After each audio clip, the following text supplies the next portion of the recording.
बिस्मिल्लाहिर्रहमानिर्रहीम। नाज़रीन को मेरी तरफ़ से सलाम कबूल हो। नाज़रीन, मैंने आपको इससे पहली वीडियो के अंदर पित्ते के बारे में बताया था कि पित्ता क्या चीज़ है, इसका काम क्या है, इसमें पथरी बनती है या नहीं बनती।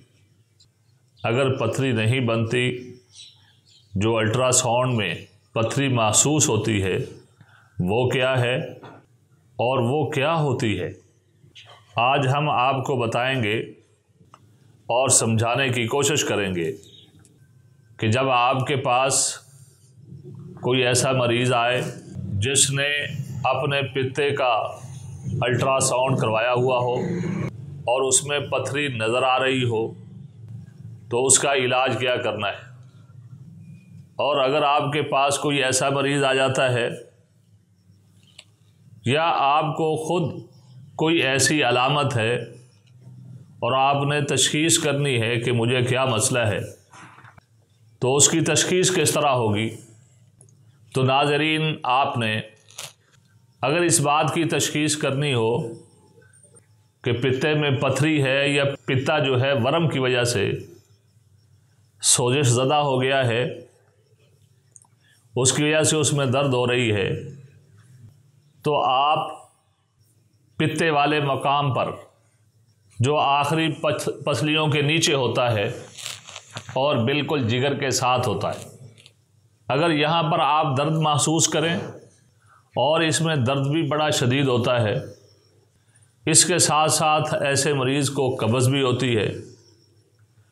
इसी तरह पेट में हवा का भरना ये भी बहुत ज़्यादा होता है, ऐसे मरीज़ को ठंडे पसीने आ रहे होते हैं, कभी वो सर्दी महसूस करने लग जाता है और कभी गर्मी महसूस करने लग जाता है, और इसी तरह ऐसे मरीज़ को कै भी आना शुरू हो जाती है। तो ये सारी अलामतें हैं ऐसे आदमी की जिसके पित्ते में ख़राबी है। या तो वो पित्ते का पानी जम गया है, पथरी बन गया है, या जो है पित्ता जो है सोजा ज़दा होकर जो उसमें सफरात जमा है वो उसको खारिज नहीं कर रहा, जिसकी वजह से ये सारी अलामात जो है इंसान पर नज़र आएंगी। जब आपके सामने ये सारी अलामात हों या इनमें से चंद अलामात आपके सामने हों, तो फिर आप ऐसे मरीज़ की नब्ज़ देखें। तो जब आप ऐसे मरीज़ की नब्ज़ देखेंगे तो आपको ऐसे मरीज़ की नब्ज़ बिल्कुल ऊपर ही 2 से 3 उंगलियों तक चलती हुई नज़र आएगी, जिसके पित्ते में जो पानी है वो जम गया है और आपको वो पथरी नज़र आ रहा है और नब्ज़ भी तेज़ चल रही होगी। तसल्ली के लिए आप उसका पेशाब भी चेक कर लें, जो सुरख जर्दी माइल होगा, तो ऐसे मरीज़ को आप दवाई के तौर पर 5 मुलय्यन और 5 मूसल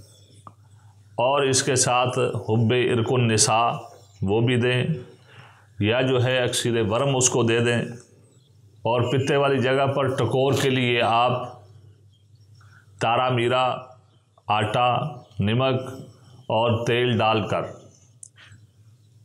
आटे को गूंदकर उसकी रोटी सी बना लें और पित्ते वाली जगह पर रख कर उसके ऊपर जो है गर्म रेत की टकोर करें। अगर आप जो है 6 घंटे मुसलसल ये टकोर कर लें और साथ ये दवाई भी इस्तेमाल करें, तो इंशाअल्लाहुल अज़ीज़ आपका पित्ता 6 घंटे के अंदर ही ठीक हो जाएगा। जिसको डॉक्टर हजरात तो कह रहे होते हैं ये पथरी है, सिर्फ 6 घंटे के अंदर ही आपका पित्ता वो दोबारा जो पथरी नज़र आ रहा होगा वो पानी की तरह पिघल जाएगा और अपना काम शुरू कर देगा। इसी तरह अगर पित्ते के अंदर पथरी ना हो लेकिन पित्ते के अंदर सोजिश हो, जिसकी वजह से इंसान के पेट में दर्द महसूस हो रहा हो या पित्ते की जगह पर दर्द महसूस हो रहा हो, तो उस वक़्त अगर आप जो है मरीज़ की नब्ज़ चेक करेंगे तो आपको नब्ज़ जो है उसकी बिल्कुल ऊपर नहीं बल्कि उससे नीचे नज़र आएगी, जो 2 से 3 उंगलियों तक आपको नज़र आएगी, जिसको हम गर्म खुश्क मिजाज की नब्ज़ कहते हैं। तो उसको भी यही दुआ देंगे और यही आप टकोर करवाएंगे तो उसका पित्ता जो सोजश ज़दा है, पथरी जो है अभी नहीं बनी, वो भी जो है तंदुरुस्त हो जाएगा और बिल्कुल अपना काम ठीक करना शुरू कर देगा।